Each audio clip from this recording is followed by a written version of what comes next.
Happy birthday to you. Happy birthday to you.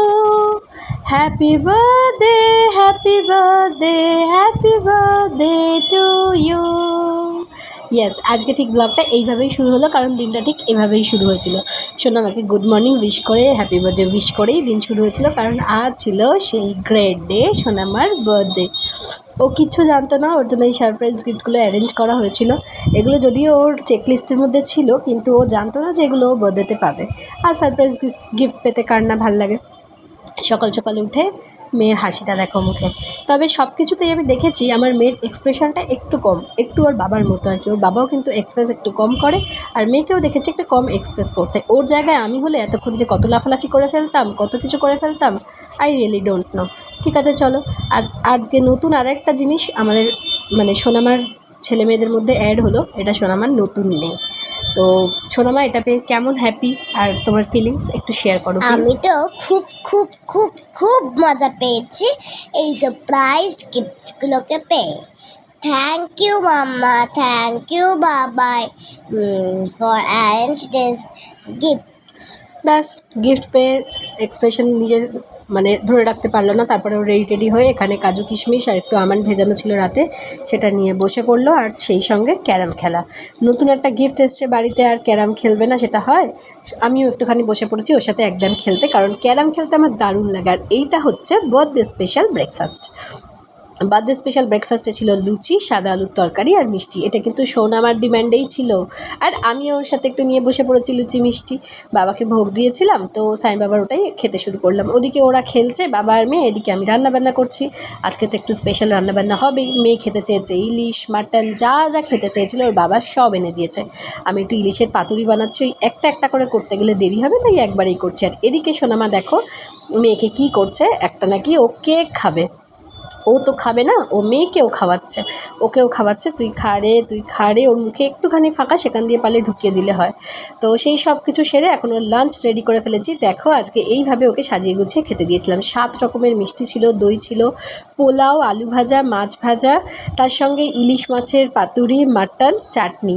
পায়েস করতে নেই বলে পায়েস করিনি। আর তার সঙ্গে ওর যা যা পছন্দ করে খেতে, সেই সমস্ত চকলেটস, চিপস, ড্রিঙ্কস, এইসব। আর without this pick birthday is incomplete, তাই না? এইদিকে দেখো মা এসছে একটু সোনামার বার্থডে বলে, আর আমি চালতা কাটতে পারি না। মাকে বলেছিলাম একটু চালতাটা কেটে দিতে, মা এসেই চালতা কাটতে বসে গেছে।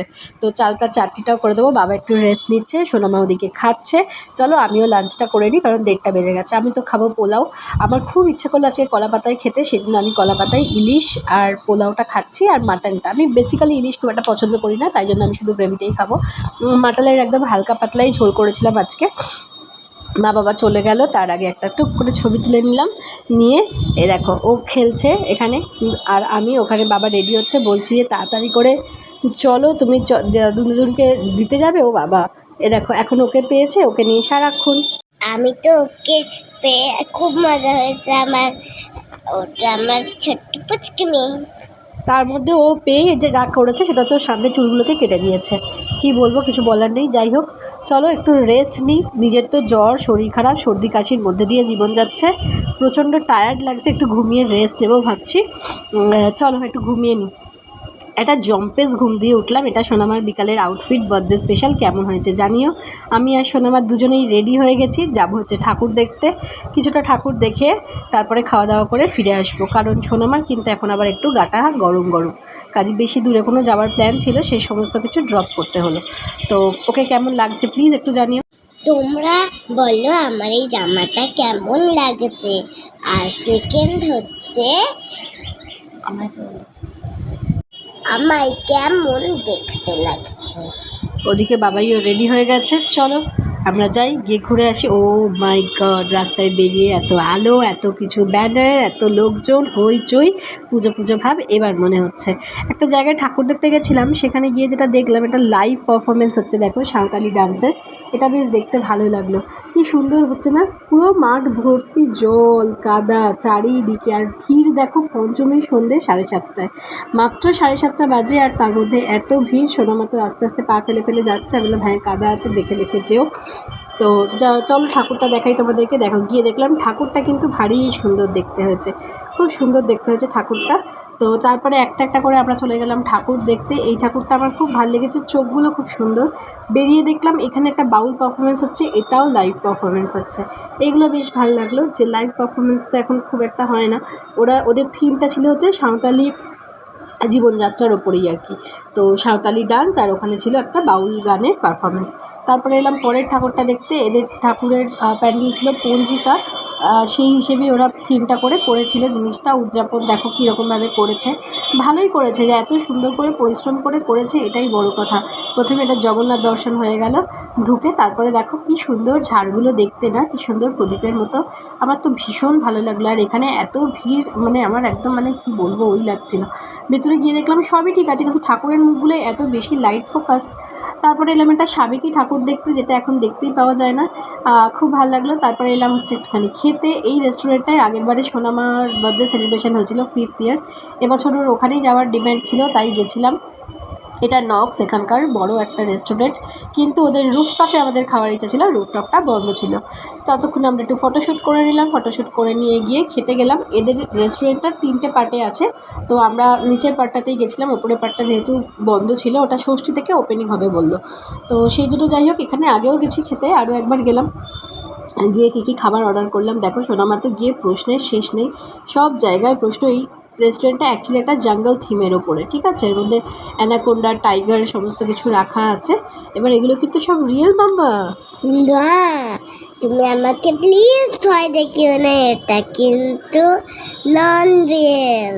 না, এটা নন রিয়েল। আচ্ছা ঠিক আছে চলো। তারপরে দেখো এখানে ড্রামস অফ হেভেন একটা অর্ডার করেছিলাম, এটা খুব ভালো খেতে ছিল। আফগানি চিকেন ছিল, তার সাথে হচ্ছে বাটার নান। এই সিম্পল লাঞ্চ মানে ডিনার অর্ডার করেছিলাম, কিন্তু এত বেশি দুপুরে খাওয়া হয়ে গেছিলো, যার জন্য রাতে আর আমরা তেমন কিছু খেতেই পারিনি। ও তো সেই মুখে নিয়ে বসেই আছে, আমাদের খাওয়া হয়ে আসছে, ও তখনও মুখে নিয়ে বসে আছে। যাই হোক, খাওয়া দাওয়া শেষ করে একটা বাড়ির ঠাকুর দেখলাম, এটা একজনদের বাড়ির ঠাকুর, খুব ভালো লাগলো দেখে। ঠাকুরটা বাড়িরই উল্টো দিকে এই ঠাকুর মন্দিরটাতে আর কি করা, খুব সুন্দর লাগলো ঠাকুরটা দেখে। তারপরে এলাম আরও একটা ঠাকুর দেখতে। এখানে ঠাকুরের থিমটা ছিল হচ্ছে একটা, দেখো সাবেকি একটা লুকের ওপরে ছিল। এই ঠাকুরটা না আমার সব থেকে বেশি মন জয় করেছে, কেন জানি না। ভেতরে গিয়ে ঢুকে না খুব শান্ত স্নিগ্ধ একটা মুখ দেখলাম মায়ের, দেখো কি সুন্দর না ঠাকুরটা। এই ঠাকুরটা খুবই কিউট, আর এটা সত্যিই কিউট দুর্গা, দেখো কি মিষ্টি মুখটা, তাই না? লক্ষ্মী সরস্বতীগুলো কীরকম। তারপরে আরও একটা ঠাকুর দেখে চলে এলাম, ওদের থিম ছিল হচ্ছে শিব ঠাকুরের ওপরে মা দুর্গা, মানে শিব ঠাকুরের অন্তরের মধ্যে মা দুর্গা। তারপরে দেখলাম আরও একটা ঠাকুর, দেখো এই ঠাকুরটা তোমাদের দেখানোর একটাই কারণ, এর ঝাড়টা দেখেছো কি বিশাল বড় ঝাড়টা, এই জিনিসগুলো এখন আর দেখতেই পাওয়া যায় না। তারপরে এলাম স্বপ্নলোকের একটা থিম করেছে সেখানে দেখতে, এখানে পদ্মতে মা দুর্গার পরিস্ফুটন ঘটানো হয়েছে, খুবই সুন্দর এই ঠাকুরটাও। আর কি ভিড় সব জায়গায়। আমি তো মানে রাত্রির, এখন বাজে হচ্ছে রাত্রির 11:45, আর ঠিক এই লাইনটা দিয়ে ঢুকতে দেখলাম এই ঠাকুরটা। এই ঠাকুরের থিম হচ্ছে গর্ভধারিণী, ওটা দেখে বেরিয়ে এলাম। এখানে হচ্ছে একটা ওয়াটার পন্ডের ওপরে ঠাকুর করেছে, খুব সুন্দর, মানে পুকুরের তলদেশ এবং ওপরের দেশ, একটা মানে জীবজন্তুদের অ্যানিম্যালের ওপরে করেছে। এই যে দেখো কি সুন্দর করেছে, বেশ জিনিসগুলো ভালো, খুব খারাপ লাগেনি, বেশ মিষ্টি লেগেছে। আর ওপরে দেখো কত বিহাইভস করেছে, এদিক ওদিক কত সুন্দর করে সমস্ত জিনিসটা ফুটিয়ে তোলার চেষ্টা করেছে এরা, ভালো লেগেছে। এখানে দেখো পুরো ফ্রকদের একটা লাইভ ডেসক্রাইব করা হয়েছে, আর সব মিলিয়ে গুছিয়ে ঠাকুরটাও কিন্তু বেশ মিষ্টি দেখতে। আর সোনামার সব দুর্গা ঠাকুরের কাছে গিয়ে এত প্রশ্নের উত্তর দিতে আমি সত্যিই ক্লান্ত। যাই হোক চল এবার বাড়ির পথে যাই। বাড়িতে ফিরলাম, দেখো 12:15 বাজে এখন। উরি বাপরে কি টায়ার্ড লাগছে, দুপুরবেলা ঘুমিয়েছিলাম বলেই বেরোতে পারলাম। টিস্যু নিয়ে নিয়েছি হাতে, মেয়েটাকেও মুখটা পরিষ্কার করলাম, আমিও একটুখানি ফ্রেশ হলাম। এই যে সোনামা এবার তোমাদেরকে ব্লগটা শেষ করবে। সবাইকে অনেক অনেক থ্যাংক ইউ আমাকে এত উইশ করার জন্য। আমার বন্ধুদেরকে জানাই অনেক অনেক ভালোবাসা, আর আমার বড়োদেরকে জানাই অনেক অনেক প্রণাম।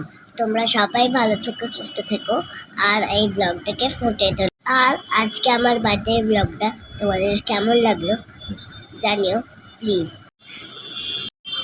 আমি তো কী করলাম না করলাম তোমাদের শেয়ার করলাম, তোমরাও জানিও তোমরা কেমনভাবে পুজো কাটাচ্ছ।